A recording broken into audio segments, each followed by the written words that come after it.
Why is it that lesbians, one of them tends to be more masculine than the other one? Who do you think that is in this couple? You know what's interesting? You're like the exception to the rule.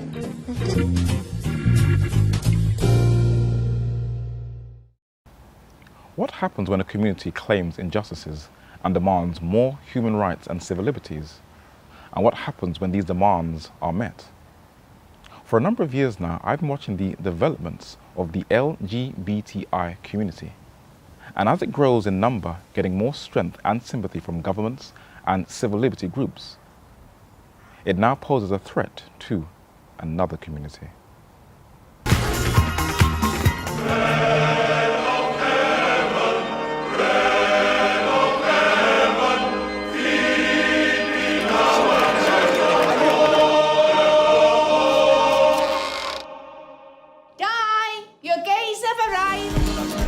You think you're doing? I'm just talking to Kev about something. Get out there and find a gay or a lesbian right now. I don't want the wrong impression. Oh, right. It's enough. Because you lot, is it? The gays? Yes, lesbians and gays support the minors. What's going on? Thank you. This film trailer is one of many that promotes the lesbian, gay, bisexual, transgender and intersex agenda. It uses the Welsh hymn by the late John Hughes, Guide Thee O, Thy Great Jehovah, a clear mockery of the gospel. And it shows a woman aggressively pressuring a young man into accepting the LGBTI culture, where he caves in and calls a truce. This clever strategy is part of the global plans of the LGBTI community, that whoever refuses to accept them will be coerced and forced into accepting their agenda. But why is the LGBTI so adamant, and who or what is their struggle against? To answer that question, we have to go to the Divine Measuring Code, the 66 books that make up the Holy Bible, and it reads, "The woman shall not wear that which pertaineth unto a man, neither shall a man put on a woman's garment, for all that do so are abomination unto the Lord thy God." So cross-dressing is forbidden by God. But what about homosexuality? "And the Lord spake unto Moses, saying, Speak unto the children of Israel, and say unto them, I am the Lord your God. After the doings of the land of Egypt wherein ye dwelt, shall ye not do. And after the doings of the land of Canaan, whither I bring, shall ye not do. Neither shall ye walk in their ordinances."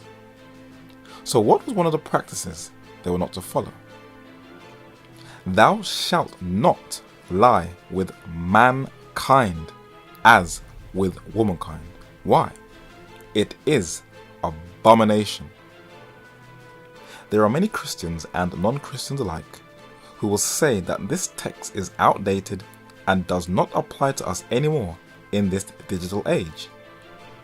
But if you were to ask them, would they have sex with an animal, burn their infants alive, have sex with their next door neighbor's wife or husband, or have sex with their own mother, sister, aunt, or any relatives, or would they have any issue with the whole of society walking around fully naked?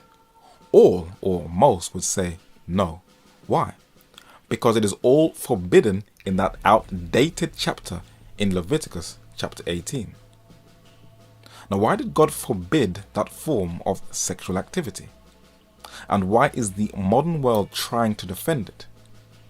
According to Newsweek magazine, A Dissent, the Case Against Faith, this journalist writes that one of the worst things about religion is that it tends to separate questions of right and wrong from the living reality of human and animal suffering. Consequently, religious people will devote immense energy to so-called moral problems such as gay marriage, where no suffering is at issue. Is that so? Let us carefully analyze Leviticus chapter 18 and verse 22. The Medical Institute of Sexual Health warned of anal sex, a dangerous trend. Now, why is it dangerous? Unlike the vagina, the tissues of the anus are not stretchy. This means that the anus can easily tear, which puts the receiving partner in danger of anal abscesses, hemorrhoids or fissures, a very large tear. Anal sex can weaken your muscles down there, which makes it hard to hold feces. The anus is full of bacteria. Consequently, the giving partner is especially prone to infections. A LGBTI health journal shows an increase in prostate cancer in gay, bisexual and other men who have sex with men. And Reuters News records that anal sex among men increases incontinence from a study of the American Journal of Gastroenterology at the University of Alabama at Birmingham Department of Medicine. God designed the human body in such a skillful and intricate way that every part of it, from the smallest hair follicle to the unseen atom, has a specific function. And when you start tampering and reversing the roles, you are causing harm to something that the Bible calls a temple. Sodomy is called an abomination for a reason. Recent studies have confirmed that a marriage between a man and a woman in a committed relationship increases men's fitness and boosts women's mental health, and gives couples a longer lifespan than singles. So scientific studies have verified what God instituted at the beginning of time. A marriage between a man and a woman is best. But where did homosexuality actually come from? In a book titled The Phallus, about the male sexual organ, the late homosexual Alain Danielou, a French historian, intellectual, musicologist, Indologist, and Western convert to Hinduism, records why homosexuality was so prevalent in the ancient world. The androgen, the homosexual, the pervert had a symbolic value and were considered in ancient civilizations to be privileged beings, images of the Ardhan Shivara. But how did this lifestyle develop, and where did it come from? In another book titled Eunuchs for Heaven, The Catholic Church and Sexuality, it gives a background on where homosexuality came from. Plato was a Greek philosopher who set up the first institution of higher learning in the Western world. He was taught by Socrates, and then Plato later became the teacher of Aristotle. His works give us a background of why men in the ancient world were homosexuals, which the Bible calls sodomites. The Greek myth, as recounted by Plato in the Symposium, was we were not originally constituted as we are now. There used to be 3 kinds of complete human beings, all of them spherical. One constituted of man and man, another woman and woman, and a third or heterosexual kind of man and woman combined. The gods punished our spherical ancestors by cutting them in half, and ever since then each half has striven to unite with its peer. After a brief reference to lesbians, the myth goes on to speak of those who are part of a whole man and thus pursue males. Such boys and youth are the very best of their kind, being by nature the most manly. So the practice described as an unnatural vice by Christianity, which has sent many homosexuals to the stake in the course of its history, is characterized by Greek myth as natural. Celibitarian churchmen averse to marriage and procreation would have been regarded by the Greeks as classic examples of the homosexual species. So the LGBTI agenda that is imposing its culture on the modern world, and the covert homosexual culture in the papal celibate priesthood, can be traced to the Greco-Roman world and the Greek myth that man is neither male nor female. Today's gymnasiums are places where men go to pump iron. But originally, they were places where homosexuals met in the Greco-Roman world. But it wasn't just the civilian population that had men-on-men relationships.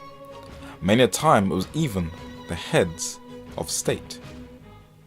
John Fox was a 16th century English historian and chronicler who documented Christian martyrdom from the apostles up to his day in the Western world. He records all the Roman emperors from Nero to Diocletian who persecuted Christians. But one of them stands out. The Emperor Trajan, Fox says, was succeeded by Adrian, who continued the persecutions with the greatest rigor or brutality. In the British Museum is a bust of a man who built that long wall in the north of England, Emperor Hadrian, who wanted to rid all Christians out of his empire. Alongside him is his young Greek lover, Antonius, who drowned and died in the River Nile. This was common in the Greco-Roman world, and one of the places it was most prevalent was in Pompeii, an ancient Roman city town in Italy. Pompeii seems to have suffered a similar fate as Sodom and Gomorrah, when the volcano on Mount Vesuvius erupted on August 24th, AD 79, where it destroyed the whole city and annihilated all of the civilians, where they were buried under tons of ash. Even today, children have to be accompanied by parents to see the highly erotic imagery. Art critics and Greco-Roman historians moan how the modern world is not as sexually free as the old, and there is a definite drive to revive that ancient culture. The late Zoroastrian English rock star Freddie Mercury has become one of the LGBTI's most famous modern icons. But what he died from, AIDS, should be an object lesson to that culture. But it is not. But the man who was responsible for the greatest drive to push the LGBTI culture on the modern world is Alfred Kinsey, known as the father of the sexual revolution. A whole study could be done on his flawed data, his cover-ups of child rape, and his impact on modern-day sex education in the West. But this homosexual impact is still being felt, and the LGBTI has a plan of silencing those who oppose their cause.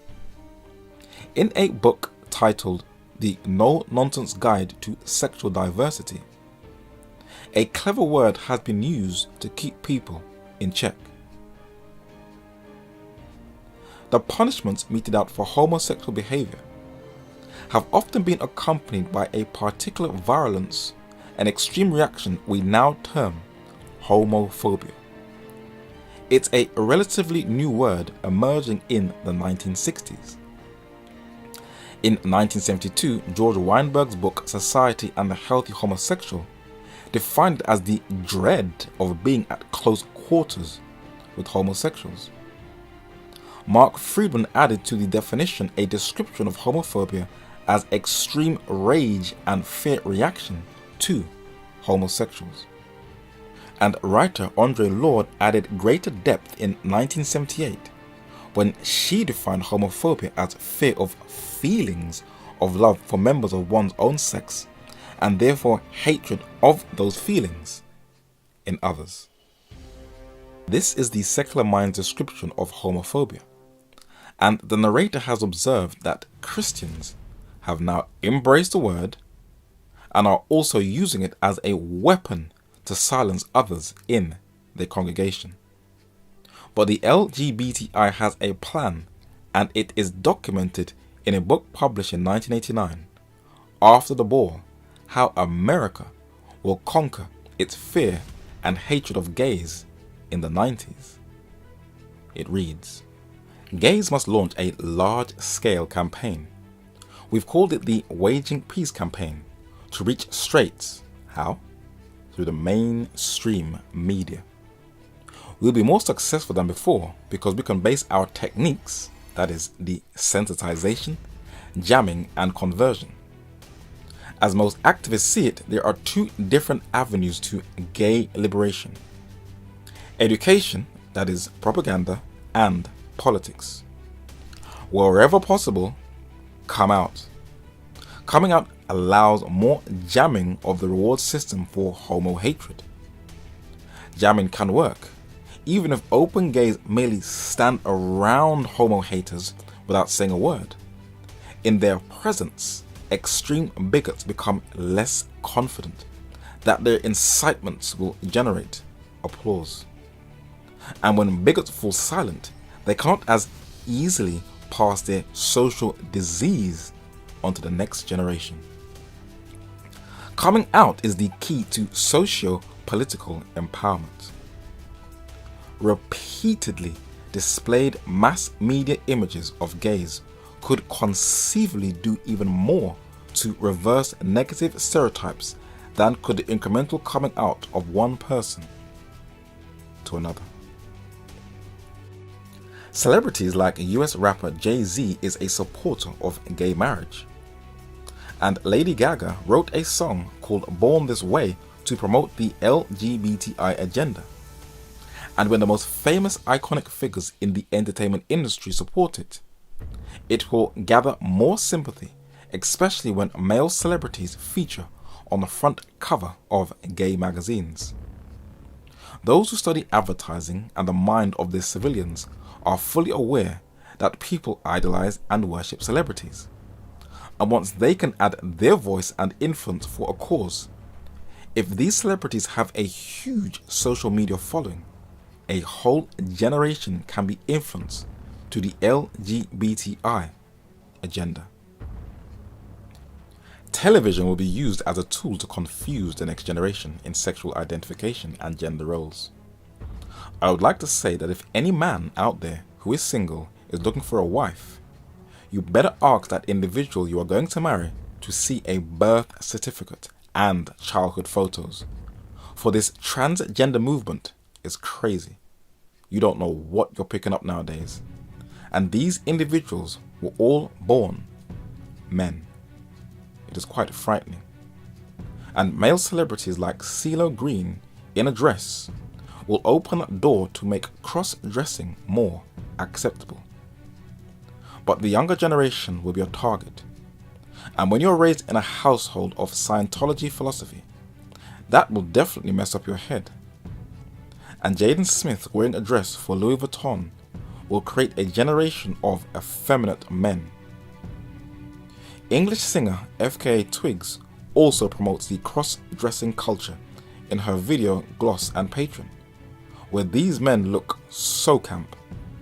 And today's generation have no idea that the LGBTI community is warring against the word of God by saying gender is over. If you want it, we all know that Miley Cyrus has issues. And lesbianism is also being promoted very cleverly by celebrities in both the fashion and the music industry. The LGBTI strategy by using the media for desensitization is cleverly working. They are fully aware that their lifestyle is not socially acceptable around the world. And to make it more accommodating, they are slowly working towards making their lifestyle fully acceptable around the world. And the best way to prepare the next generation is to work on the vulnerability of children.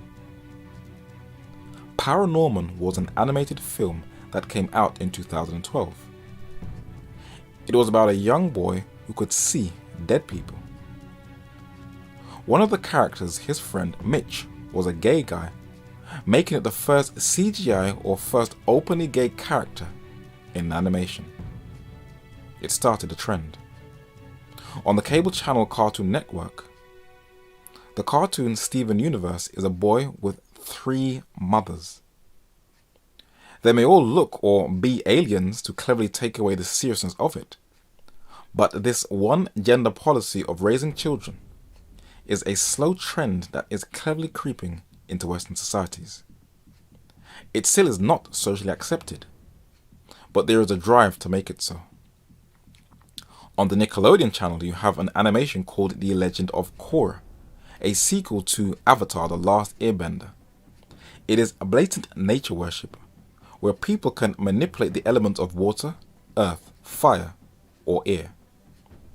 At the end of one of the series, the stars Korra and Asami walk into the sunset hand in hand. And by reading reviews by LGBTI websites and the words of the creators, it was designed to promote lesbianism. On a much bigger platform, you have Game of Thrones, probably the most popular show on the planet.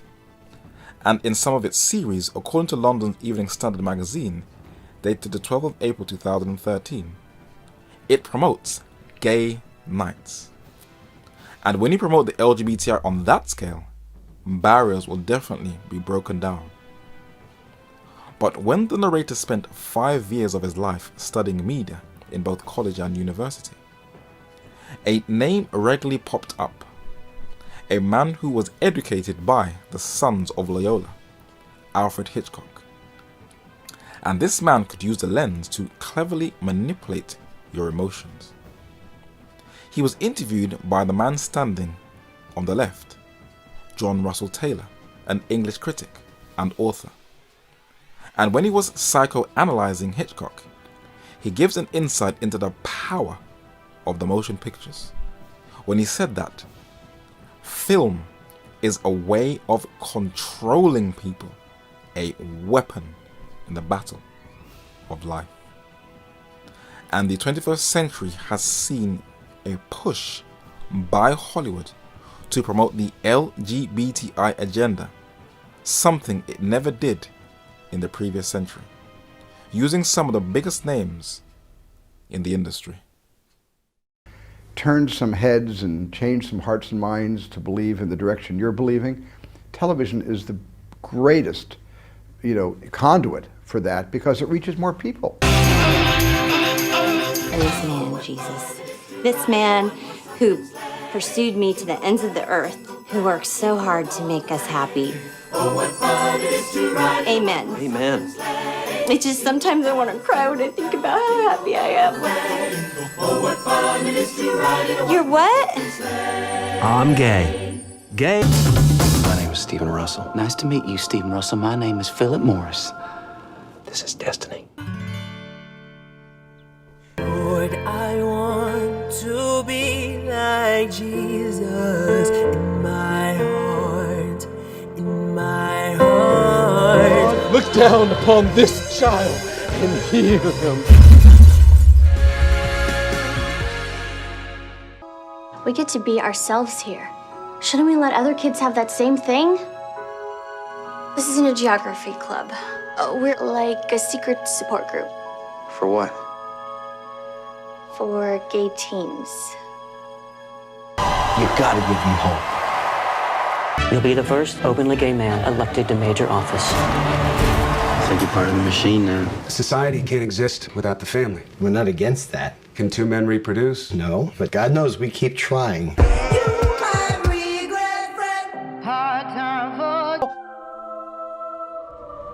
We're an organization that fights for gay rights. But we have to fight in a peaceful way and resist the radicalism that I see starting to take hold.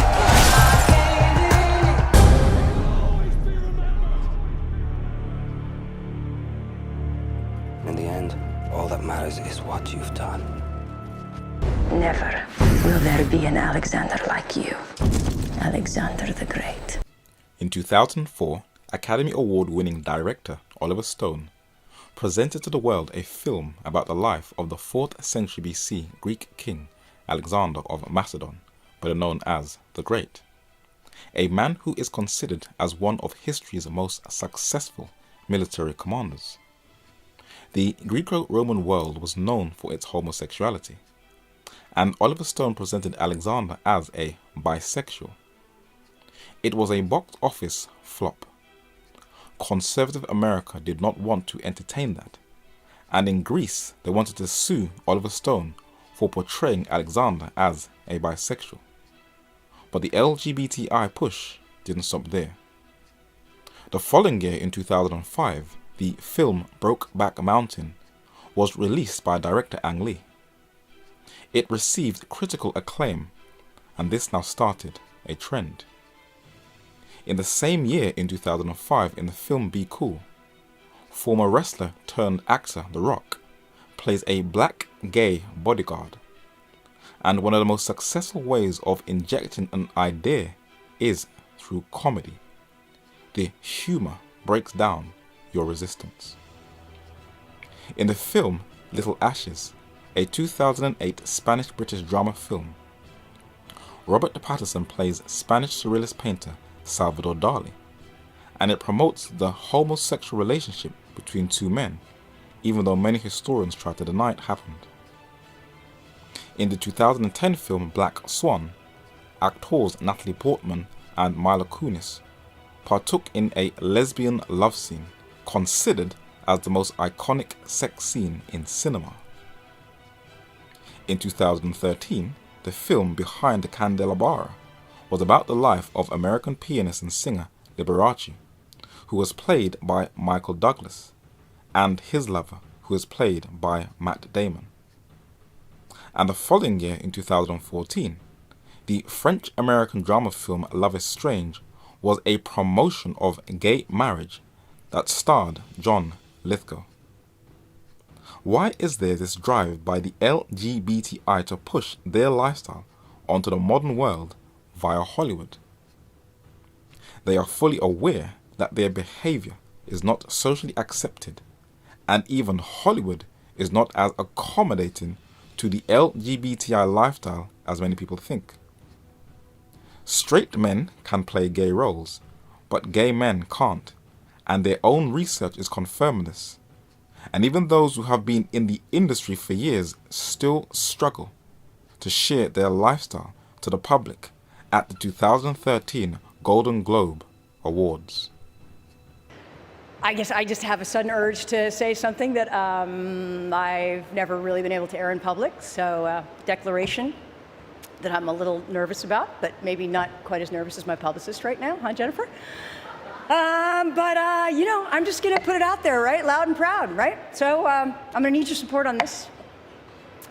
I am single.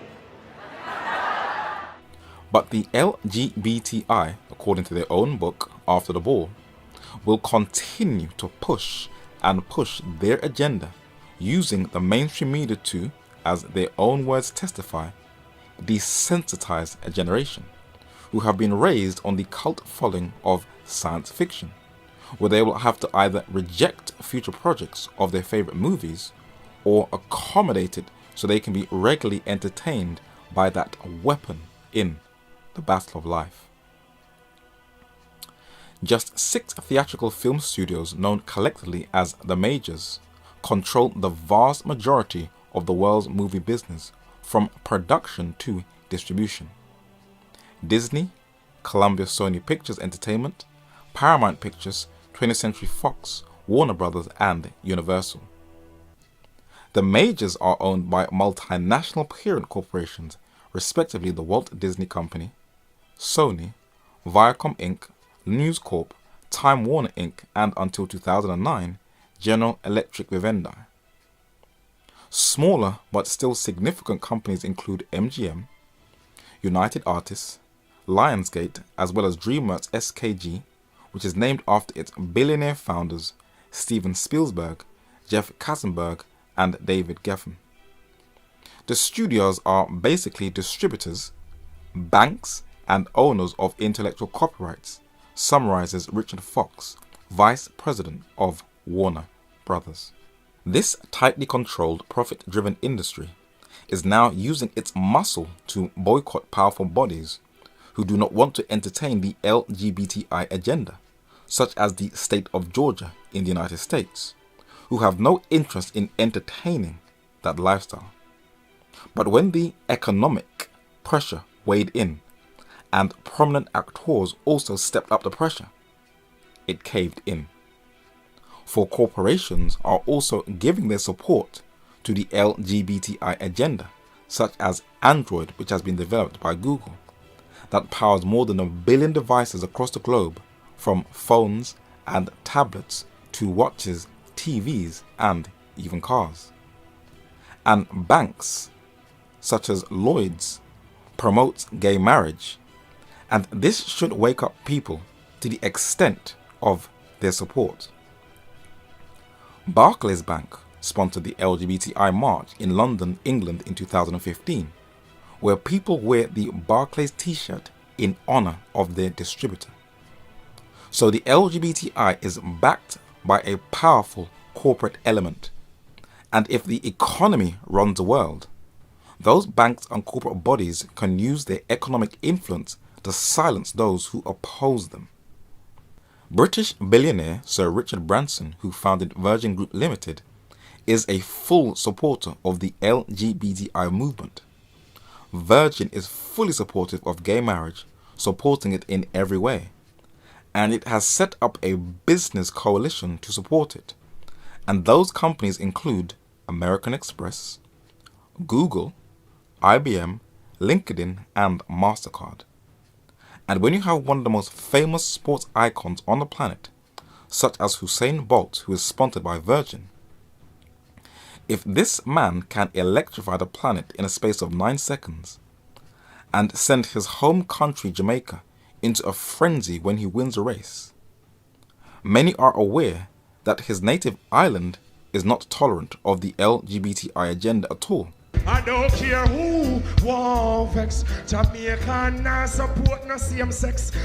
So to break them down, if you just cleverly adorn their icon in a dress, it will slowly break down any resistance. Only those who understand advertising and media are fully aware of how it works. Just read Edward Benet's propaganda book published in 1928. And he advised corporations to use famous icons to promote an agenda, even if they are not fully aware of what they are doing. Tim Cook is the current Chief Executive Officer of Apple Inc., one of the most powerful and influential multinational technology companies on the planet. As a homosexual, he is a full supporter of the LGBTI agenda, and he is admirer and supporter of Pope Francis I. He said that being gay is among the greatest gifts that God has given to him. That's strange. A lifestyle that God calls an abomination has now been re-sanctified by God. Under his predecessor Steve Jobs, porn or anything that was influenced by the sex industry was banned. But when he died and Tim Cook promoted the gay agenda, Russia removed a statue of Steve Jobs. And if you have an Apple device like the narrator, you received a free U2 album on iTunes with clever homosexual imagery on your Apple devices. Peter Thiel is a Silicon Valley tech billionaire who co-founded PayPal in 1998, and his team of techies created a number of the companies that we use every day. With that level of influence on the tech world, he is on the steering committee of the Bilderberg Group, being one of its prominent members. He founded Palantir, that is on an equal par with Facebook and Google for surveillance, and its clients include both the FBI and the CIA. Forbes documents how he founded PayPal, was Facebook's first professional investor, and as a homosexual, he supports the LGBTI group Go Proud. He is in a legal case from a company that booted him out because he was gay. But he is currently the only man in Silicon Valley who is supporting Donald Trump. That is interesting, considering that Donald Trump has a huge support from US evangelicals who believe in traditional marriage. These men include Ralph Reed, Tony Perkins, and Jerry Falwell Jr. These evangelicals naively believe that Trump is their man of the hour, who will reintroduce Christian morals back into North America. But those who have any level of common sense, as Time magazine confirms, he is using them for they are the most reliable voting bloc at a pivotal moment in his campaign. It's a political chess move. And American documentary filmmaker Ken Burns said in Esquire magazine to the evangelical voters, "What part of Donald Trump reminds you of Jesus Christ?" He said that Trump lusts after his own daughter on national radio, talks about women's bodies and breasts in such a disparaging way, and mocks them. How is this in any way Christian? When you make the other the enemy, how is that Christian? He wasn't the only one concerned. You have aligned yourself with the man who has bashed women, made countless racist remarks, and you're Ben Carson. Why would you align yourself with that? Ben Carson has a reputation as being one of the most respected neurosurgeons on the planet. But like the other evangelicals, this Christian also supports Donald Trump. And if you carefully look at Whoopi Goldberg, she is so baffled and disillusioned. Not only because he was once a highly respected icon in the black community, but if you carefully look at a lot of Donald Trump's following, they are hardcore white supremacists. And those who anoint their eyes with eye salve that they may see. Whether Trump wins the presidency or not, principalities and spiritual wickedness in high places will work through mortal man to agitate the subtle and well-calculated issue of race, where people will be drawn in emotionally so they can create confusion and pass more laws. And that weapon in the battle of life, film, will be one of the most effective tools to accomplish that goal.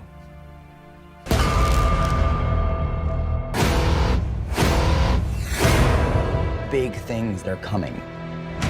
An event that wakes people up. Massive terrorist plot. It's morning in America, and there's a new day coming. This is revolutionary activity we're talking about here. But with tech billionaire Peter Thiel financing him, Donald Trump does have a very big support network from the LGBTI community, and this includes celebrities. Transgender Caitlyn Jenner supports Donald Trump, and the London newspaper The Daily Mirror says that Caitlyn Jenner praises Donald Trump and says he's very much behind the LGBT community. Many Republicans say that Donald Trump is the most pro-gay Republican nominee ever. And as you carefully read through many of the journals, in the New York Times it reads that Mr. Trump is far more accepting of sexual minorities than his party's leaders have been. On Thursday, he startled some Republicans, saying on NBC Today show that he opposed a recently passed North Carolina law that prohibits people from using public bathrooms that do not correspond to the gender they were born with, striking down a Charlotte ordinance. In North Carolina, Governor Pat McCrory passed a law known as the Bathroom Bill that would not benefit or accommodate transgender people. And if you think that there is not an LGBTI agenda, then please carefully observe the opposition this governor has received. The newspaper The Washington Post criticizes the bill. Transgender Caitlyn Jenner condemned the bathroom law. Bruce Springsteen has cancelled concerts in North Carolina. And even the porn company X Hamster has supported the transgender cause. The Financial Times lists corporations that have muscled in. PayPal, Braeburn Pharmaceuticals, the National Basketball Association, better known as the NBA, 21st Century Fox, A&E Networks, and Lionsgate. PayPal uses its economic weapon to try to crush the North Carolina bill, and it is the economic weapon that is being used to silence those who challenge the LGBTI agenda, where jobs will be lost as a result of PayPal's economic boycott. many have observed some contradictions. In the Washington Times, PayPal and Apple do business with countries that are a lot more hostile to gays, such as Muslim Malaysia, a nation that consistently ranks among the least LGBT friendly in the world. Why would a company like PayPal muscle in on a state that is in a more conservative Christian nation instead of a Muslim one? Islam is far more accommodating to the LGBTI culture, as secular commentators like to remind us. And at the end of Ramadan in Ireland, Muslims invited the LGBT community to break their Ramadan fast with them. Though the UK may be small, as the narrator was born, raised and lives there, it is important to see another example of how the LGBTI is silencing its opponents. Almost 20 years ago in 1997, church officials warned the government that the European rules on human rights could force them to act against their own beliefs. They feared judges could use the European Convention on Human Rights to compel them to employ non-Christians in church and school jobs, or to force them to recognize gay rights to the point of staging homosexual weddings or ordaining actively homosexual priests. Though Britain has technically come out of Europe via Brexit, its pride in its secularization has violated human rights, especially those of Christians. A man was locked up for 19 hours in 2014 for sharing his biblical views on homosexuality when he was asked. British politician Nicky Morgan says homophobia is a sign of extremism, and she has forced faith schools to teach gay rights. A doctor was unfairly sacked for his views against same-sex adoption. A Christian bed and breakfast owner had to shut down because they refused a same-sex couple a room. And 2 couples in the UK have been completely barred from fostering children because they refuse to teach these children about homosexuality. And as they cleverly clamp down on one country, everybody knows that anything that happens in the United States influences the rest of the entire planet. First, we've had some breaking news from the US Supreme Court, which has said that same-sex couples have a constitutional right to marry. It was a 5-4 ruling, and the court said marriage is a fundamental right and same-sex couples could not be deprived of it. But to make sure that any discrimination is eliminated, you're going to need a strong advocate in the White House. I am that strong advocate. After the ruling by the US Supreme Court, it was further endorsed by the 44th President of the United States, Barack Hussein Obama. No other president in the history of the United States has pushed for gay marriage and the LGBTI agenda like Obama. That is why Newsweek magazine in 2012 called him the first gay president, as he dismantles traditional marriage between man and woman, a custom that has existed among every single culture for thousands of years.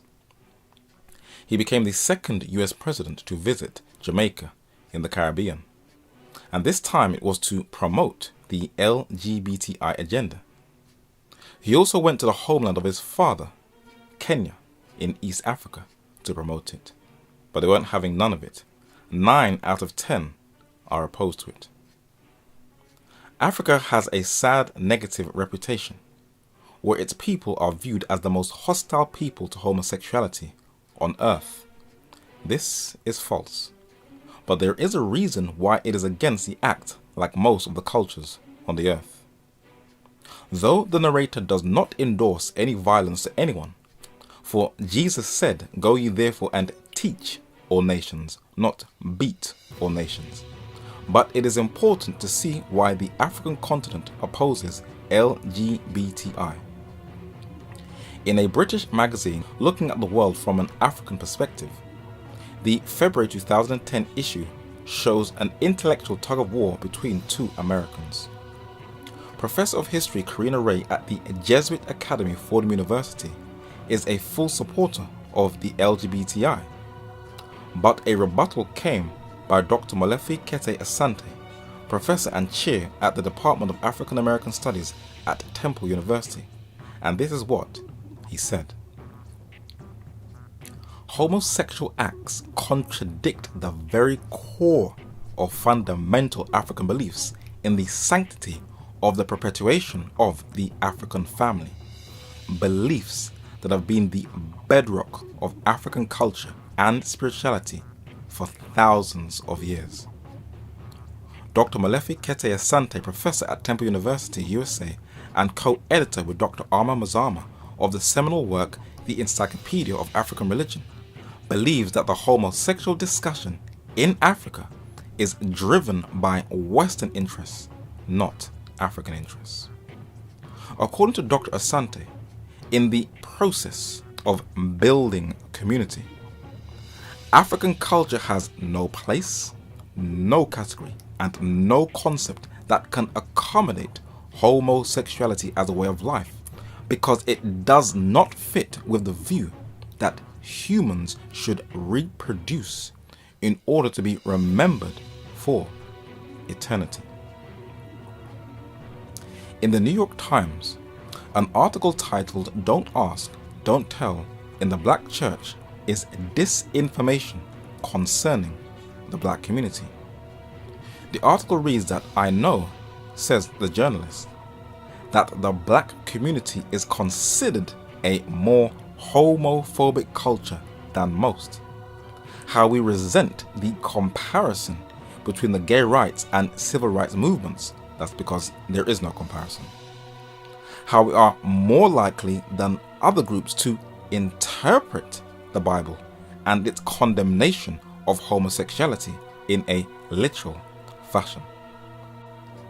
Most people believe that statement, but it is important that we collate the right data. In a book titled The American Catholic Voter by George J. Marlin, it documents who are the most opposed to gay marriage in the United States, and this information may surprise you. Writing in the April 5, 2004 issue of the Weekly Standard, analyst Mark Schwitzchurch made this observation: those most opposed to gay marriage are the white working class. And while the media tend to dismiss them, they represent a crucial bloc. Subsequent polls have revealed another development. Many of these voters live in the battleground states of the Rust Belt and Midwest. On a website titled Concerned Women for America, a conservative women's activist group in the United States founded by white evangelicals, though the narrator does not endorse its pro-Israel views or its chair Tim LaHaye's unscriptural rapture views, its former president was interviewed by the USA Today newspaper in 2009 concerning the gay marriage bill. "Every time Americans vote on marriage, traditional marriage wins," says Wendy Wright, president of the conservative group Concerned Women for America. "As people become more aware of the true homosexual agenda, that it is not about equality, but indoctrinating children and discriminating against Christians, they shore up protection against it." When did this fight start? When Barack Hussein Obama was sworn in as the 44th President of the United States in January 2009. When he was elected in November 2008, many in the state of California were pushing for the preservation of traditional marriage between man and woman, called Proposition 8. Unfortunately, it was overturned in the courts, and the gays won the right to marry. But there was also another movement supporting gay marriage. Two homosexuals, Adam Buska on the left, an award-winning American fashion photographer, and his partner on the right, Jeff Parsley, set up a counter-movement to Proposition 8 called No Hate. Because in the LGBTI's twisted logic, anyone who opposes them is spreading hate. and they filmed and photographed a number of celebrities who backed their LGBTI cause that included former co-founder of Def Jam Records, Russell Simmons, former Spice Girls, Mel B, TV journalist Larry King, actor David Hasselhoff, and rapper DMC from the rap group Run DMC. There were other celebrities who gave their support to the LGBTI agenda. From left to right, Katy Perry, Paris Hilton, and Kim Kardashian, and there are others. From left to right, actor Kristen Stewart, and singers Taylor Swift and Miley Cyrus. From left to right, Harry Potter star Emma Watson, model Amber Rose, and singer Justin Bieber. From left to right, singer Christina Milian, actor Raven Simone, and singer Rihanna. From left to right, actor Vivica Fox, Fresh Prince of Bel-Air star Tatiana Ali, and singer Maya. There was a time when many could boldly use their Bible to counteract the LGBTI movement. But now they are flipping it and are cleverly misusing the Bible to throw many of the faithful off guard. And you're going to have to learn how to counteract every single argument from the LGBTI movement. And our love's not a sin. Well, the Bible says it's so. Well, the Bible says a lot of things, you know? Jesus Christ! Hey, how's it going? Jesus, doesn't the Bible say these people are an abomination? Abomination? Yeah, but you know, it says the exact same thing about this shrimp cocktail. Shrimp cocktail? Leviticus says shellfish is an abomination. Abomination? What else does the Bible say, Jesus? The Bible says a lot of interesting things. Like you can stone your wife or sell your daughter into slavery. Well, we ignore those verses. Well then, friend, it seems to me you pick and choose. Pick and choose. Well, please choose love instead of hate. Besides, your nation was built on separation of church and state. See you later, sinners. Bye, Jesus. Bye, Jesus. Popular entertainers, as you can clearly observe, are the most effective tool to promote the LGBTI agenda. And they cleverly say that you should choose love over hate, an argument that naive Christians have now adopted by the LGBTI. So the 21st century is the era where Hollywood is pushing the LGBTI agenda, and film, the weapon in the battle of life, is going to play such a central role in programming people into accepting many falsehoods. Thankfully, this film, Burning Blue, released in 2013 to promote gays in the military, flopped at the box office. But as of 2016, transgenders are now to be fully accepted into the US military. And one of its most zealous supporters, as he said from his own lips, is President Barack Hussein Obama. And the White House, laying the example, introduced the first gender-neutral bathroom. A school in LA followed the trend, but anyone with common sense knows it will lead to problems. In the University of Toronto in Canada, they banned gender-neutral bathrooms after introducing it. And do you want to know why? The Huffington Post says, the University of Toronto is temporarily changing its policy on gender-neutral bathrooms after 2 reports of voyeurism in a student residence. 2 women showering in Whitney Hall, a residence of U of T's University College, reported they saw a cell phone reach over the shower stall dividers in an attempt to record them. Can't people see where gender neutrality is going? But the LGBTI are making it their mission to target Christianity, especially religious schools. The biggest stumbling block to the LGBTI agenda is true Bible-based Christianity. And if influential politicians can use their weight to muscle in on the churches, they will force them to act against their own beliefs, convictions, and violate their liberty of conscience. In the US state of California, openly gay Senator Ricardo Lara is leading the charge of this boycott, alongside Mark Leno, California's first openly gay state senator, where in the state of California they are required now to teach gay history in the schools. But it doesn't stop there. These two senators are pushing for 2 bills to pass in the state of California.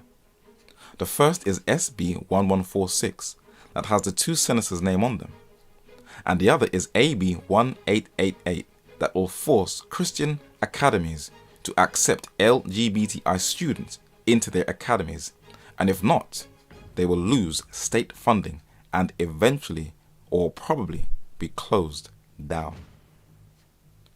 When you are a Christian institution and are depending on the state to finance you, they can manipulate you as they please. And the late Edward Alexander Sutherland, an American educator and physician, said that any time a Christian institution seeks state approval, they are heading for danger. For they can force you to indoctrinate children into ideologies that are contrary to the Holy Scriptures. And there are a number of friends of the narrator who have said that they are homeschooling their children, and I have backed them 100%, even though 95% of Christians the narrator has spoken to on it are against it. All cultures and civilizations from antiquity have homeschooled their children, and public schooling is only a recent thing, and there is a reason why the narrator encourages them. In 1999, there was the famous tragedy of the Columbine shooting in a high school in North America, where 2 students gunned down many pupils and teachers.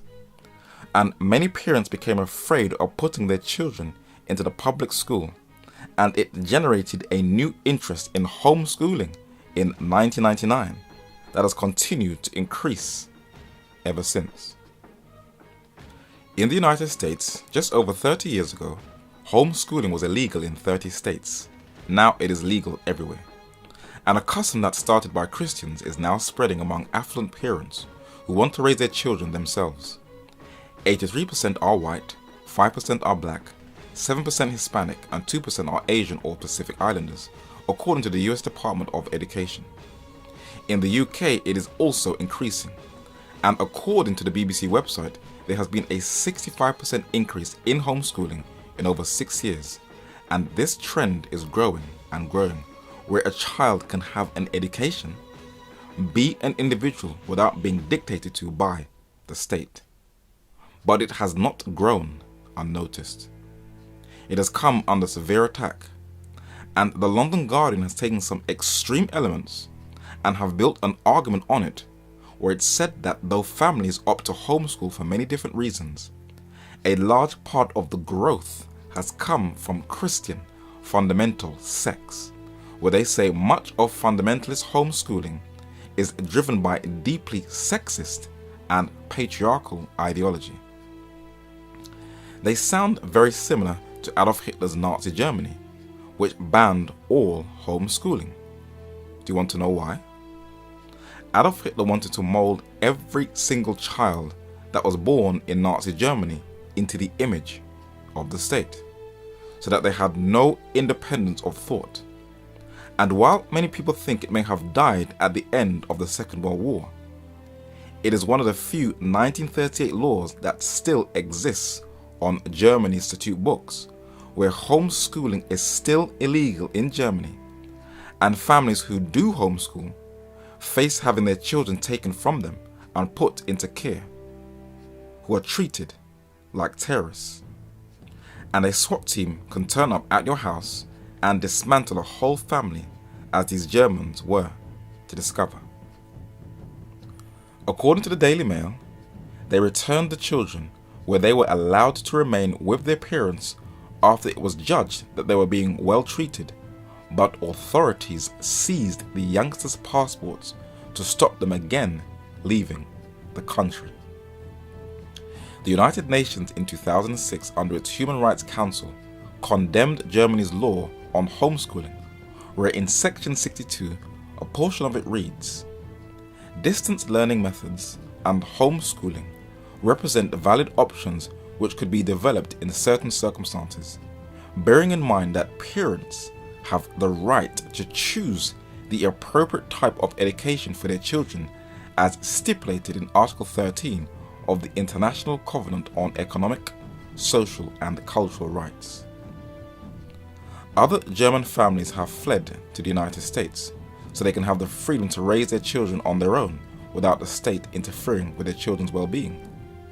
There is a reason why this Christian family will receive a fight. In the London Economist in April 2014, the family's views will get a fight down by the LGBTI community. Why? Because Mr. Romik takes a sternly biblical line on creation and homosexuality, and that's a crime by the Gentiles. Quoting from Newsweek magazine again, it says that science gives us all the answers, and anyone believing in creation, that man was created from the dust of the earth, a talking snake and a young earth, and those who are looking for the second coming of Christ are deluded. We need to put this challenge to the test. If you believe in the creation account in the book of Genesis, then you will believe that the world was created by God for a purpose, and that God instituted the first marriage between a man and a woman.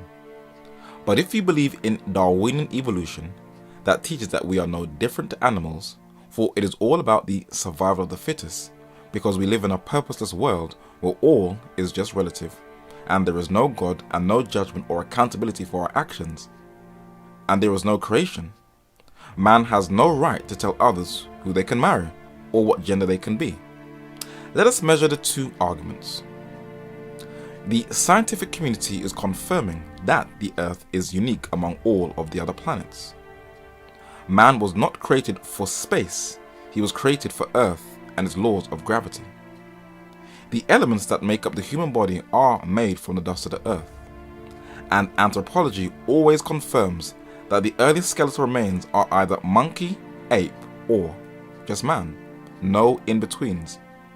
But others try to dispute it, and many are swayed by their compelling arguments instead of checking the data. That I now have redefined myself as an apatheist. Okay. Namely, as far as science is concerned, God's irrelevant, and in fact, we should stop worrying and talking about it so much, because as far as the real world is concerned, science is the way to understand it. But is secular science a fair way of looking at the world, or is it filled with biases and flaws?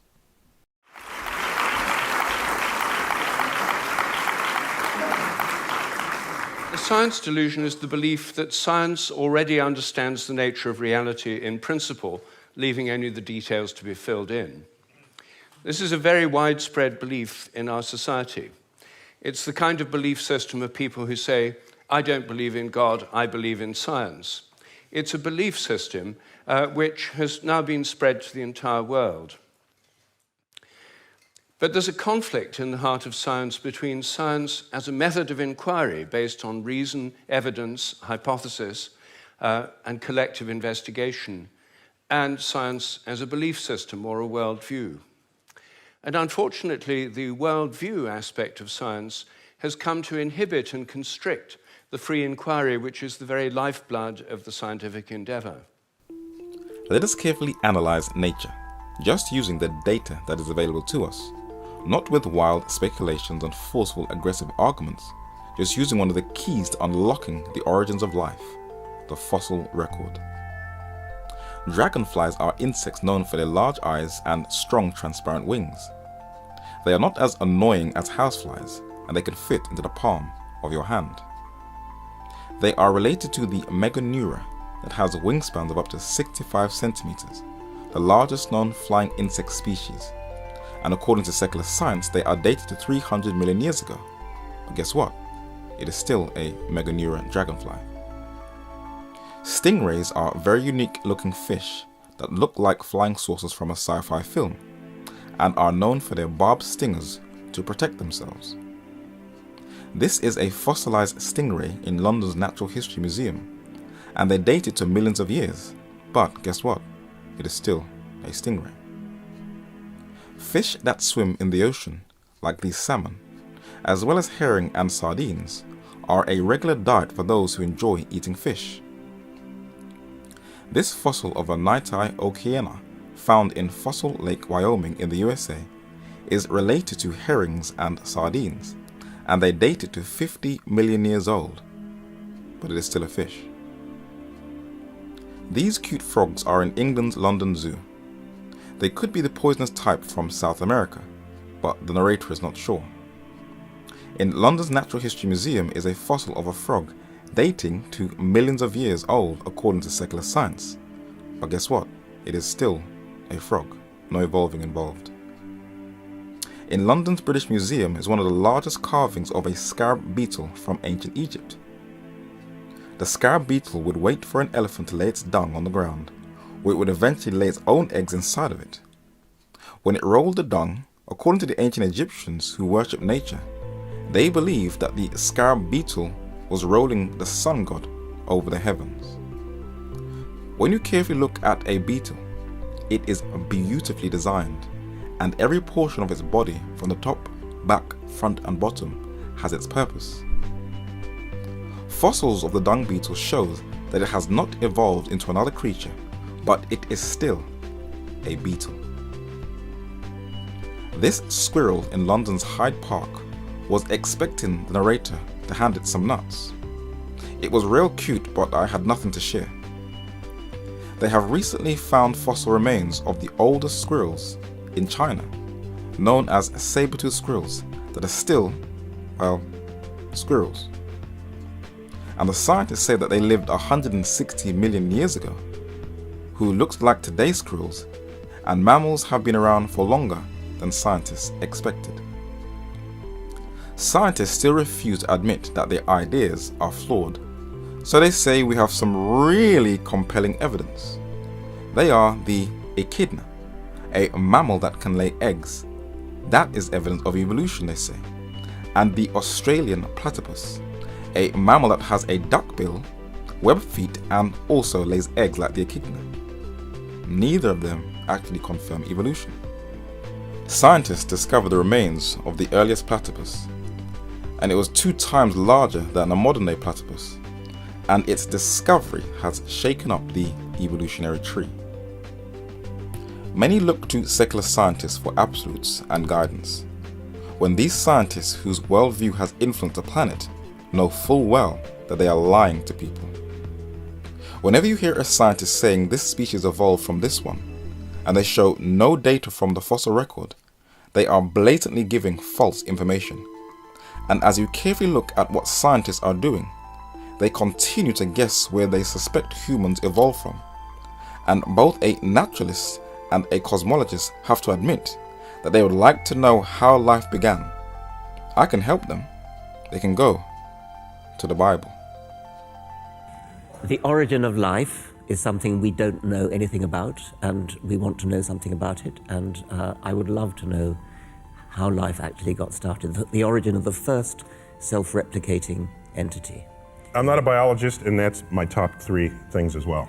Just how do you go from organic molecules to self-replicating life? That happened in the early Earth, and it happened relatively quickly, very shortly after it could have possibly happened. It happened. Even if you do not believe in the Bible, the evidence leans far closer to the creation account, which is embraced by faith, instead of the evolutionary account that is also, surprisingly, embraced by faith. Choosing one of these 2 schools of thought are important, for they can determine how you will raise a child. Let us see how secular institutions in the West are raising children. Childhood is meant to be one of the most happiest moments in your life. But in England, the children are among the world's unhappiest. They are reported to be the 2nd most unhappiest on the entire planet, after South Korea. And the paganized society and its school systems, where they are pushing for no absolutes, plays a big central role. And as they reject the Bible, the God of creation, his institution of marriage, and the clear distinguishing functions and roles of males and females, the secular education institutions are confusing children by making them choose up to 25 options of what gender they would like to be. As the LGBTI agenda penetrates into the heart of legislation of the Western education system, which is angering even parents in the secular world, you can probably get an understanding of why the narrator has encouraged his friends with the little sucklings to homeschool them. You are protecting your precious ones of being exposed to this confusion, where in the UK, in many schools, boys can now wear skirts. This is madness. There are many who have taken the LGBTI agenda far too lightly, for the trend has now spread into Puerto Rico, where boys can also now wear skirts to school. And Australia, as much as it wants to separate itself from England, it is doing the exact same thing. In America, parents are enraged that they are teaching gender neutrality to children. Peter Sprigg of the Family Research Council said, "Human beings are created male and female, but the current transgender ideology goes way beyond that. They're telling us you can be both genders. You can be no gender. You can be a gender you can make up for yourself. And we're supposed to affirm all of it." After the legalization of gay marriage in the United States in 2015, many voiced their concern that the educational system will be now teaching young children from an early age about sodomy, especially anal sex. Were they exaggerating? No, not at all. For it has already begun to develop in Las Vegas, where young children will be indoctrinated at an early age. Just prior to that, in 2008, anal sex was on the rise among teens, and in 2016, the British government is concerned among its increase among teens as a result of exposure to porn. The government cannot really complain if its NHS is giving girls contraceptive implants and jabs by sexual health clinics, where children as young as 12 are put on the pill, and guess what? All of this takes place without the parents' consent, where there has been a jump of 50% in a decade. So the state is cleverly taking away parental control and influence. This is a reason why the narrator encourages Christian parents to homeschool. The human being has a threefold nature: the physical, the mental, and the spiritual. And Christian education so develops these that they sustain the proper relation one to another. Christian education should begin where? In the home. Learning by doing is the rule in Christian education. The true way to study the sciences is to come in touch with nature. Originality and independence of mind, love of truth for its own sake, the power of reflecting and of forming correct judgments, character building, conscience forming, then is the main object of education. And studies are confirming this. Today's young generation, as well as adults, are so wired to their digital gadgets that they are almost zombie-like. Their intelligence is being dumbed down, and their attention span cannot last beyond 5 minutes, and become so drawn into this antisocial, artificial, false reality. And even if homes and schools are exposing children to these digital devices, it is not helping the physical, mental, and the spiritual.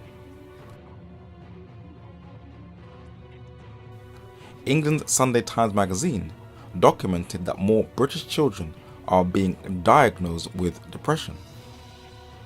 There is a perfect remedy for healing, and it is not Prozac. It is, as E.A. Sutherland says, nature. The more a child spends outdoors in nature, away from his or her computer screens, and runs around in the greenery, it will ease tension, and they will also learn more, the more they spend time in nature. Studies have shown that people who suffer with mental health Once you expose them to enough of the outdoors in the natural surroundings of plant life, it eases their stress. And guess what? You do not need to do a course to teach people this. Neither pay a penny. It is all for free. In the New York Times, it records how walking in nature changes the brain. How? Most of us today live in cities and spend far less time outside in green, natural spaces than people did several generations ago. City dwellers also have a higher risk of anxiety, depression, and other mental illnesses than people living outside urban centers, studies show. And as with adults, the same with children. You let them play in nature, it will have a complete different effect on their mind and well-being. And studies have confirmed this. In a journal titled Computers in Human Behavior, published in September 2014, 51 10 to 12-year-olds in California who were detached from their digital gadgets and spent time in nature, and 54 who spent time at home, went to school and stayed connected to their digital gadgetry, the results were different.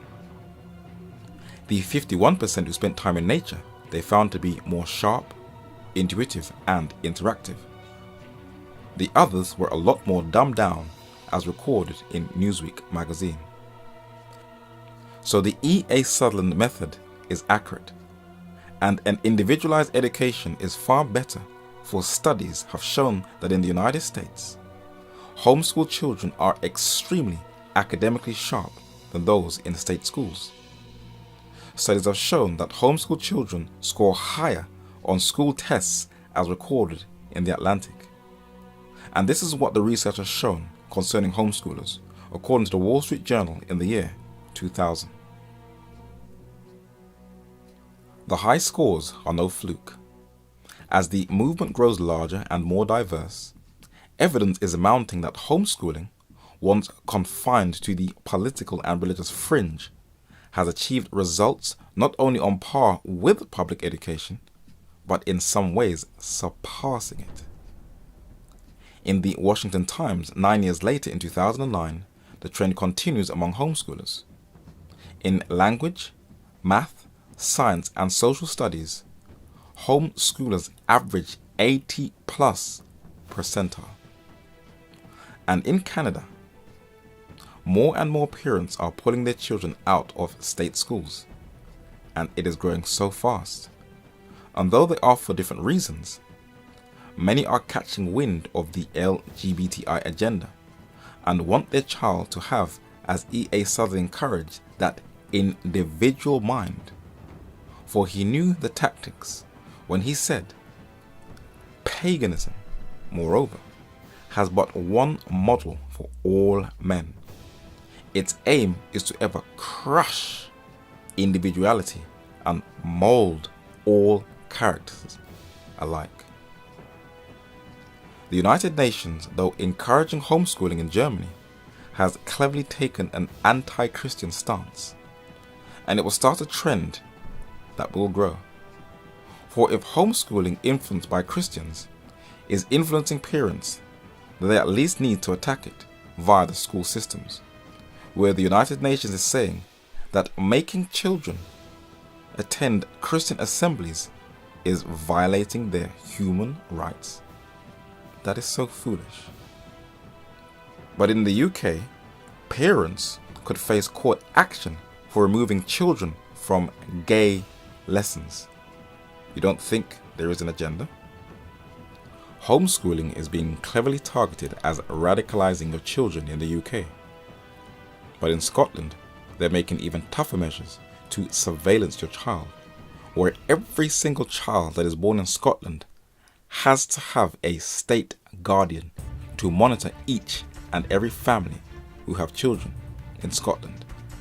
And it is already creating havoc and unrest in Scotland, for it is blatantly leading into a nanny surveillance state. And if successful, it will spread further than Scotland. And this is the same strategy as Adolf Hitler's Nazi Germany. Target the children and you shape the future. In the United States, homeschoolers are being seen as terrorists, where the US government, according to the Washington Times, does training drills to protect children against homeschoolers who they believe will target school buses. It's getting crazy. The churches will be a target by the LGBTI, for they are fully aware that the more old school conservative institutions are not having a bar of it. So the millennials are being targeted to initiate young minds into a behavior God calls an abomination. Yes, Paul did not take a positive view of same-sex relations, but the context he was writing in is worlds apart from gay people in committed, monogamous relationships.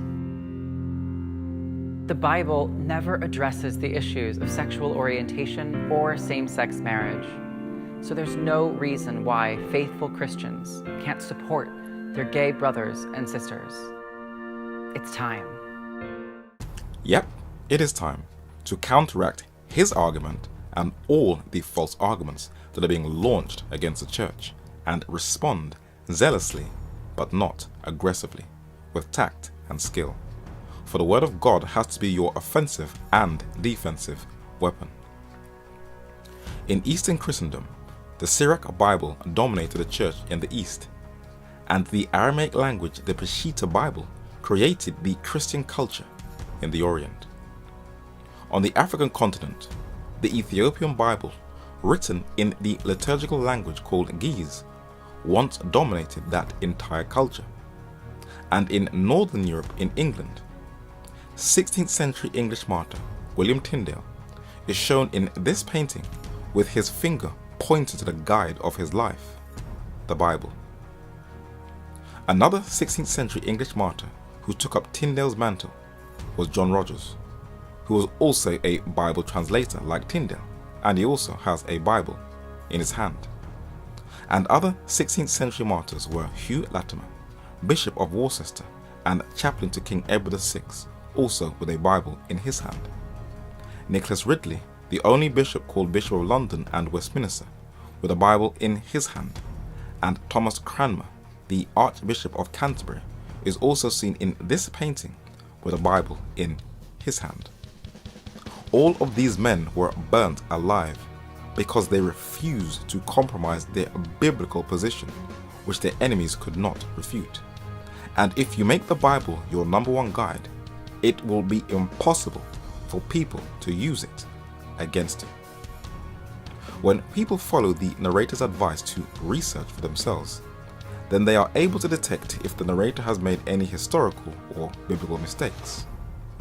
A small error on the narrator's part in this video, Laws of Attraction, but people still got the overall message.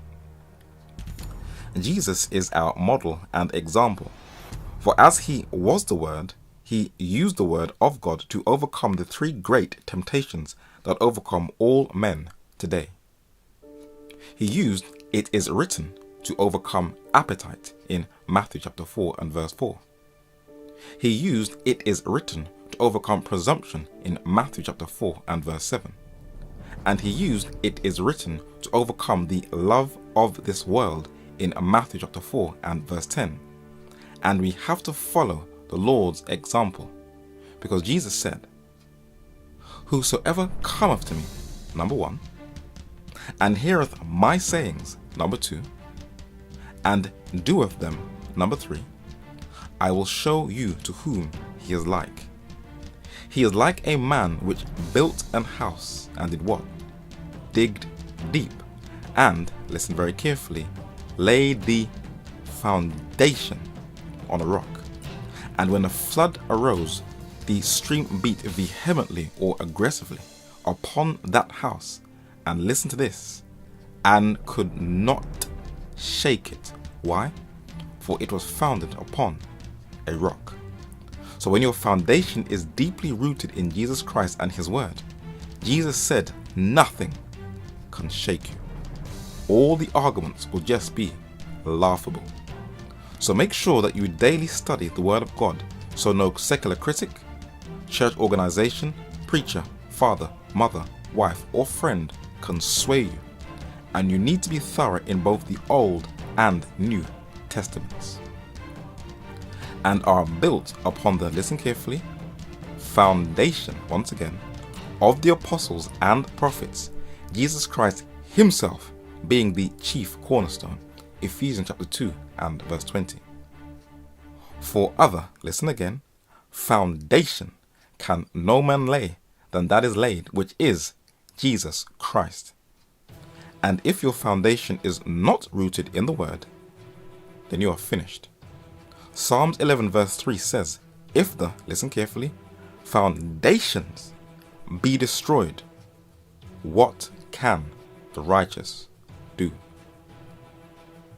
Let us carefully analyze the opposition we will face. And this is opposition that will come from the church, yes, by mainstream Christianity. GLAAD, formerly the Gay and Lesbian Alliance Against Defamation, is a US non-governmental media monitoring organization founded by LGBTI people in the media. At its yearly awards ceremony, the biggest names in entertainment are awarded by them. But guess what? They also have sympathies with many of the churches. The narrator wants to make it very clear that any Christian or church who sympathizes with the LGBTI community has made a full rejection of the Word of God and are nothing more than inclusive humanist organizations. They include the Unitarian Universalist Association, the United Church of Christ, the Metropolitan Community Church, the Episcopal Church, the Evangelical Lutheran Church, and the Presbyterian Church. The GLAAD website also includes other church bodies that are supportive of the inclusive LGBTI agenda in the churches. And any Christian who wants to seriously be faithful to the Word of God, the war has just started. Gene Robertson is a retired Episcopalian bishop from the Episcopalian Church in the United States of America.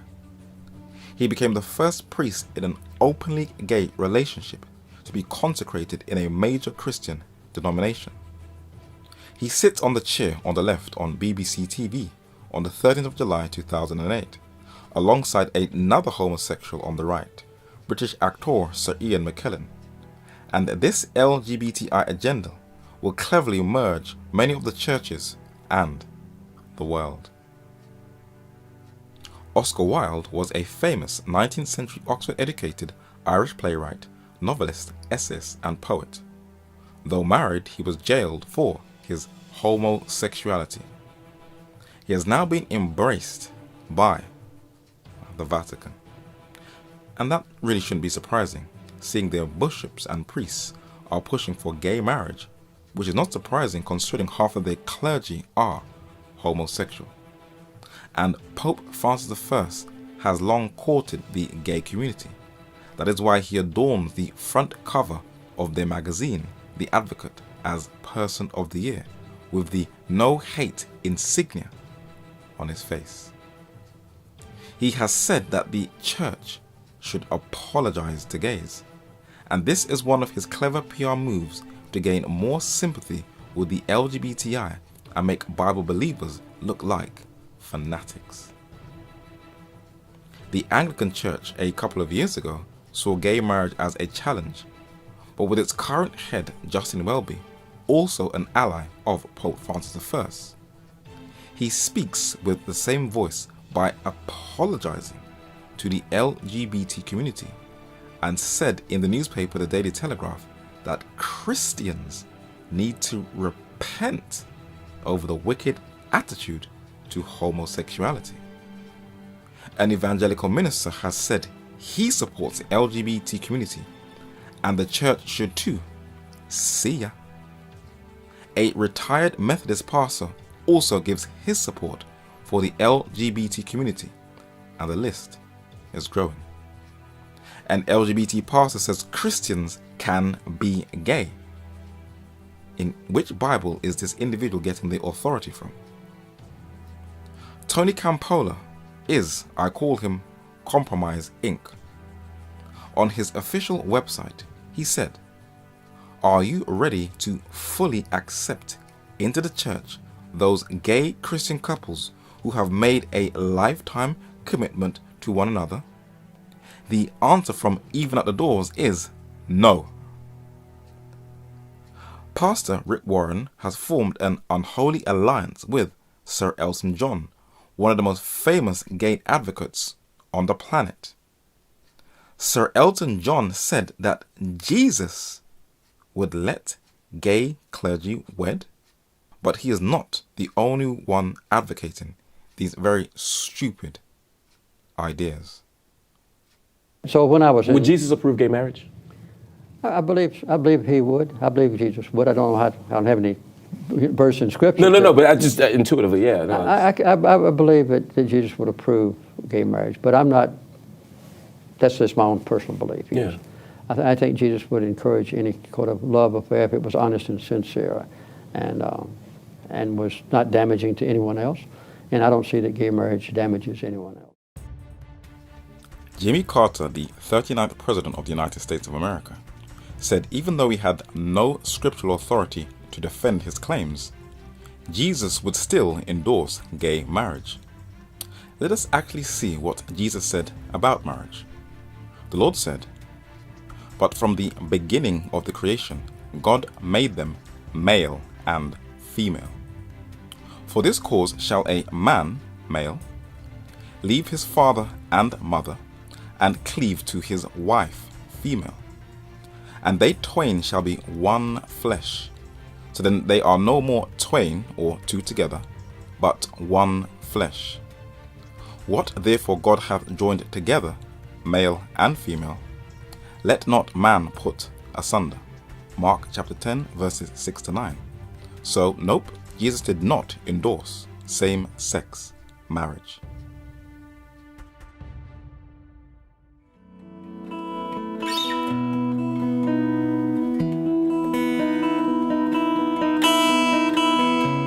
There's one particular story that keeps me awake at night, most nights in fact, about a young girl who grew up looking like the poster child of Christianity, the perfect Christian kid, except she knew from the age of 13 that she was gay, and she didn't manage to reconcile herself with it until she was 30.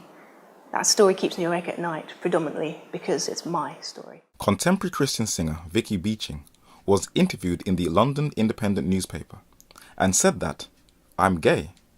God loves me just the way I am." She said what Jesus taught was a radical message of welcome and inclusion and love. "I feel certain God loves me just the way I am, and I have a huge sense of calling to communicate that to young people." She is teaching falsehoods. Jesus was put into a situation where a woman was caught in adultery, and they wanted to use the law of Moses to stone her to death. Jesus told these men, "He that is without sin cast the first stone." But how did Jesus respond to that woman in the situation? When Jesus had lifted up himself and saw none but the woman, he said unto her, "Woman, where are those thine accusers? Hath no man condemned thee?" She said, "No man, Lord." And Jesus said unto her, "Neither do I condemn thee." But did the Lord tell her to continue in her adulterous lifestyle? No. Jesus said, "Go and sin no more." John chapter 8 verses 10 and 11. Everything Jesus taught was to restore fallen man back into the image of God. From that time, Jesus began to preach and to say, "Repent, for the kingdom of heaven is at hand." Matthew chapter 4 and verse 17. But what are you repenting from? For from within, out of the heart of men, proceed evil thoughts, adulteries, fornications, murders, thefts, covetousness, wickedness, deceit, lasciviousness, an evil eye, blasphemy, pride, foolishness. All these evil things come from within and defile the man. Mark chapter 7 verses 21 to 23. And the Bible is very clear in 1 Corinthians chapter 6 verses 9, 10 and 11, Galatians chapter 5 verses 19 to 21, Ephesians chapter 5 and verse 5, and Revelation chapter 22 verses 14 and 15, that if you continue in these things that defile the man with no repentance, then you will be denied entrance into heaven and into eternity. And the only remedy for sin is the Word of God. Wherewithal, or how, shall a young man cleanse his way, is the question. The answer is, by taking heed thereto according to thy word. Psalms 119 and verse 9. Thy word have I hid in mine heart. Why? That I might not sin against thee. Psalms 119 and verse 11. And Jesus says, Now ye are clean through the word which I have spoken unto you. John chapter 15 and verse 3. So when we first come to God, yes, He does love us the way that we are, but then He wants us to change from our fallen nature so that we can become partakers of the divine nature, not continuing in homosexuality or lesbianism, deceitfulness, lies, murders, fornication, covetousness, etc. We have to be repentant. But there are many other professed Christians who are preaching the unrepentant New Age gospel of inclusion. If you've been hurt by a Christian, I'm sorry. If you've been made to feel worthless, I'm sorry. If your heart burns inside from what somebody said, of the orientation of life that you've led, if you feel like your desire to be loved has no place, and your church and your friends have failed to embrace or identify you too as one who needs grace, I'm sorry. How do we move forward with, gays and lesbians being embraced in the Black church?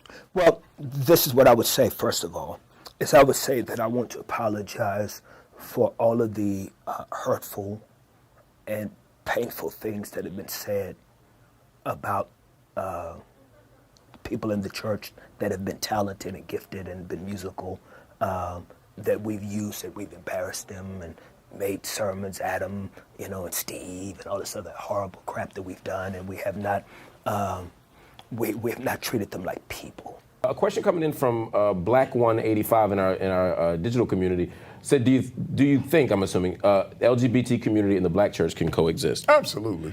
Let me push that question, because that's sort of an obvious yes. Church ain't turning nobody away.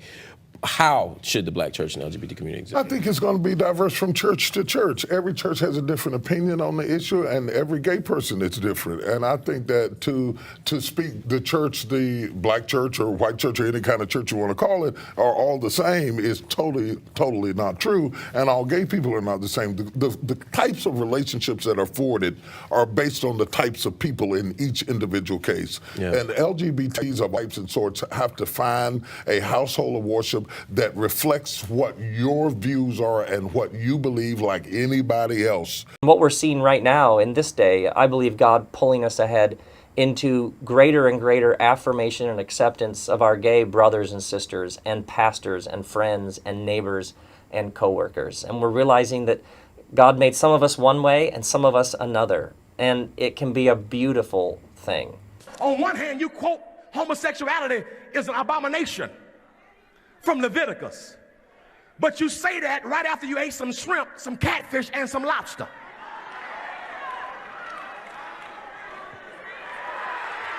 Look at your neighbor and tell your neighbor, I don't condemn you, I don't judge you, I'm gonna preach Christ to you.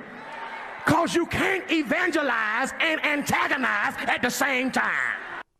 Oh my God, I love this guy. How powerful was that? It was so incredible. This guy's my favorite guy in America. I was going to say my favorite pastor, but that's not even a contest, right? This guy's my favorite reverend since Martin Luther King Jr. I know I'm getting carried away.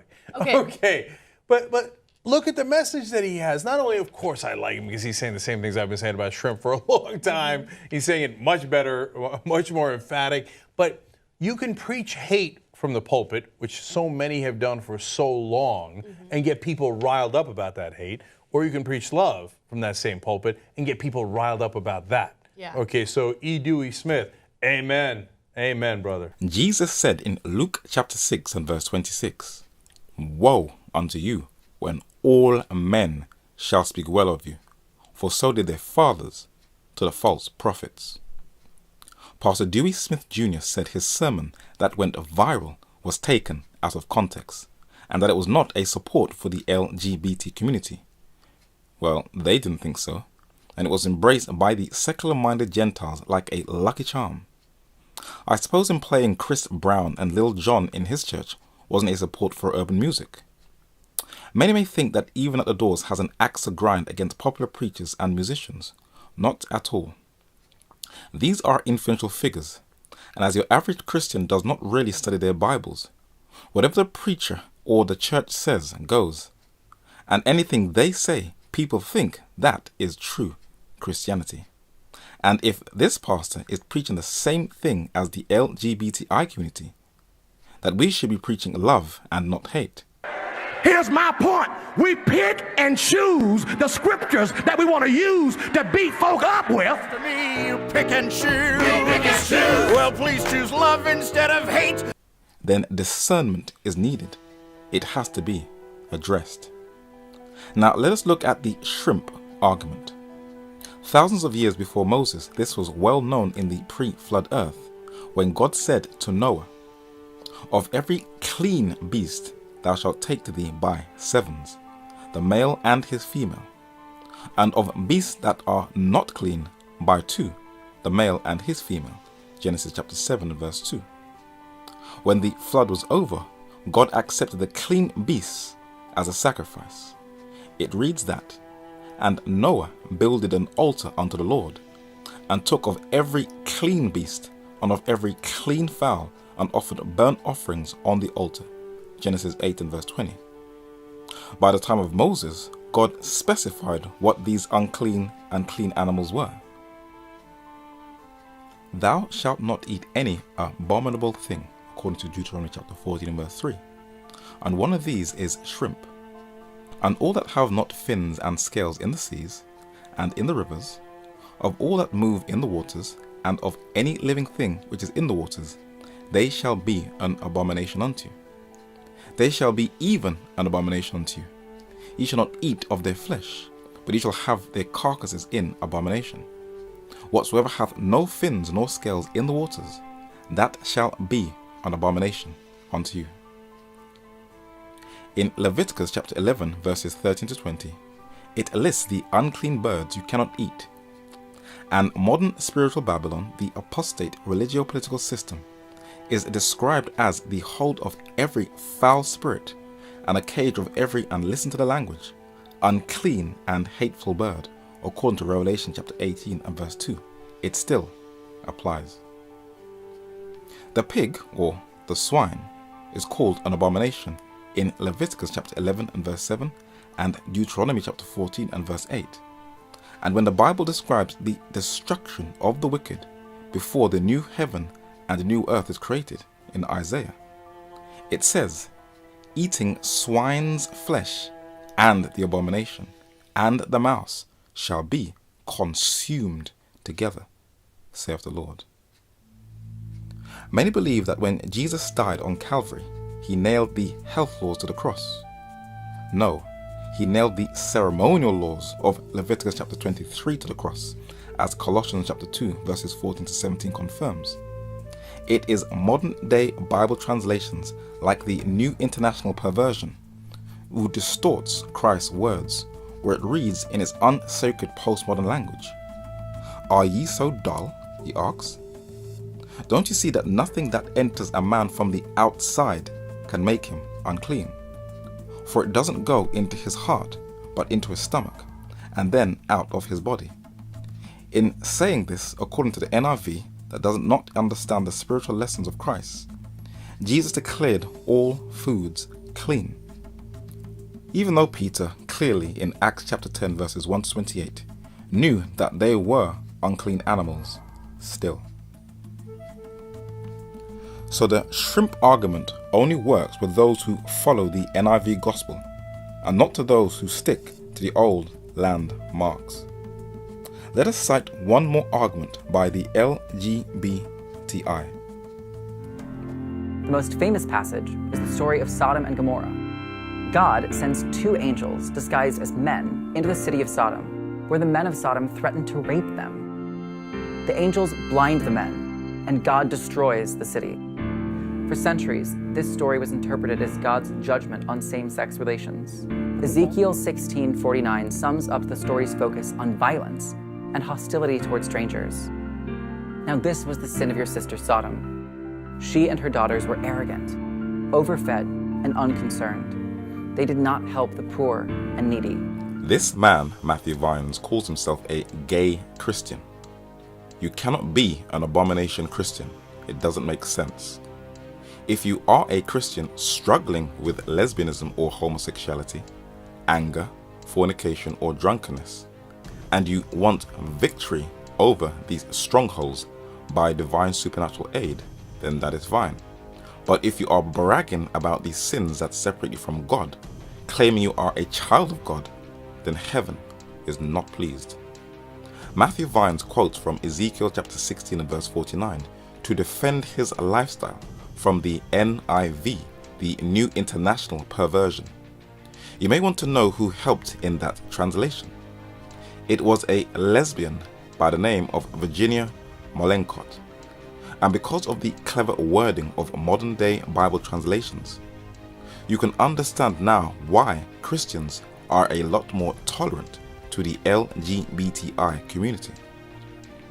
Virginia Mollenkott served as stylistic consultant for the New International Version of the Bible, according to this LGBTI website.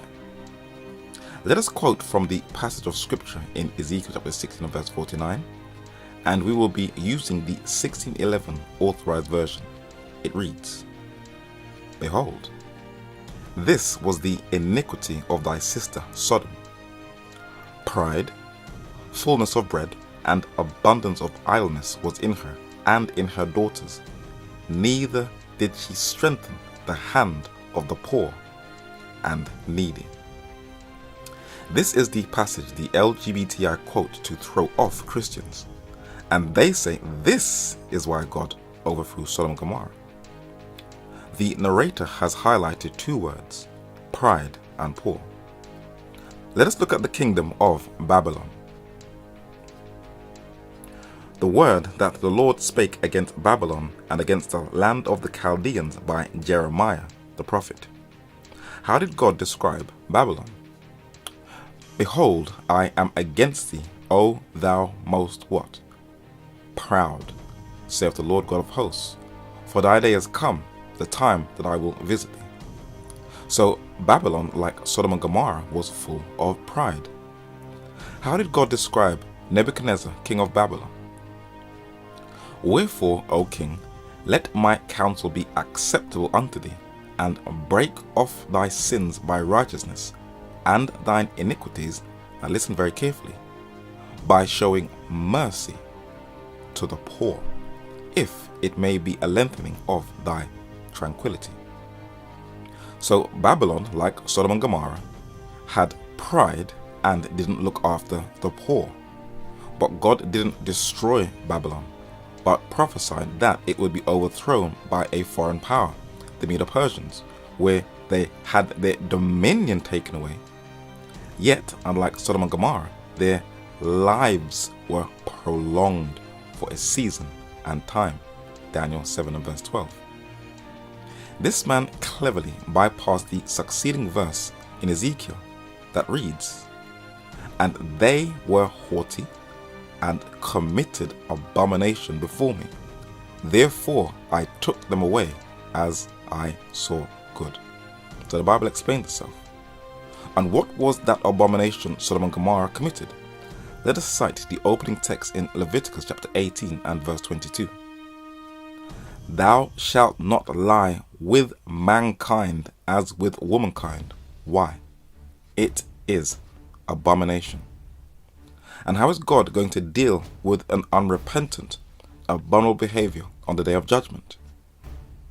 But the fearful and unbelieving and the abominable and murderers and whoremongers and sorcerers and idolaters and all liars shall have their part in the lake which burneth with fire and brimstone, which is the second death. Revelation chapter 21 and verse 8. And what happened to Sodom and Gomorrah was a miniature model of what God will do to all sin on the day of judgment. Listen to the language very carefully in the book of Jude verse 7, and you will clearly see why Sodom and Gomorrah was destroyed. Even as Sodom and Gomorrah and the cities about them in like manner, giving themselves over to fornication and going after strange flesh, are set forth for an example, suffering the vengeance of eternal fire. Make sure that you make the Bible your offensive and defensive weapon, for the lesbian, gay, bisexual, transgender and intersex community is at war. This study was to awaken people up to an agenda that many cannot see the full extent of. While many think that race and religion is to blame, secular states are no different. And this book, The No Nonsense Guide, documents that communist Russia, communist China and communist Cuba would beat, jail and kill homosexuals, and this is in secular states. The LGBTI has full media and corporate backing, and they have created clever wording like homophobia to keep people in line so that they are not challenged. And one of their prime targets is indoctrinating children from early, so it is fully accepted by the next generation. These are very serious times we are living in, and the narrator doesn't want people to be alarmed at this information, but it is important that you are fully alert to what is going on so that you are not caught off guard. A couple of years ago, I was doing a tour in the British Museum, and I met one of my old work colleagues who was a homosexual. And he said something to me which really baffled me. He said, of all the people in the workplace, he respected me the most. I was kind of taken back. I was thinking, but do you know what I stand for? He saw all the other people talking all this multiculturalism and equal opportunities, but he said they're all fake. He said, you're the one who are just real. And I realized that when you stand firm without compromise, even if somebody doesn't agree with your stand against their lifestyle, they'll still respect you because you don't have to go around beating them up, but you can still stand firm. Well, I'm realizing now that there are going to be a lot of issues that God's people are going to confront, and they're going to have to know how to deal with it. A couple of months ago, a good friend of mine shared me something that she experienced. She said I can share it online. One of her good friends was having lesbian feelings towards her, and she was also having the same feelings. And I said to her, listen, I still love you as my sister, but I'm not backing your behavior. Thank the Lord you didn't go through with it, but we're going to confront some serious scenarios, and we're going to have to know how to deal with it. One of the biggest challenges we're ever going to face as a Christian are your own people. As researching this study, I realized that more Christians are sympathetic to the LGBT community. And as they become more sympathetic and as they compromise even more, those who really want to live the life of Christ are going to be under some intense pressure.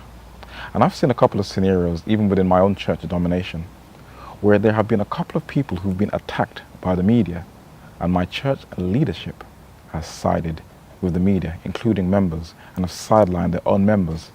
And when I watched these things, they were an object lesson to show me of what's to come. This study was really meant to be at the end of the year, but because of the intensity and growth of the LGBT community and the threat it poses on the liberties of Christians, this study had to be done. As always, I always encourage people, please research everything that is presented in these studies. You may not think it is relevant, but the threat is going to come quicker than you think. Feel free to subscribe to the Even at the Doors YouTube channel, where you'll receive regular videos.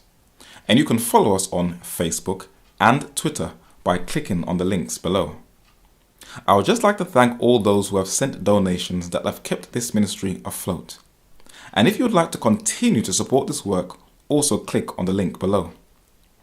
If you would like to see this work spread even further, you have permission to distribute this video for non-commercial or commercial use on the condition that you do not add or take away from the content of this study.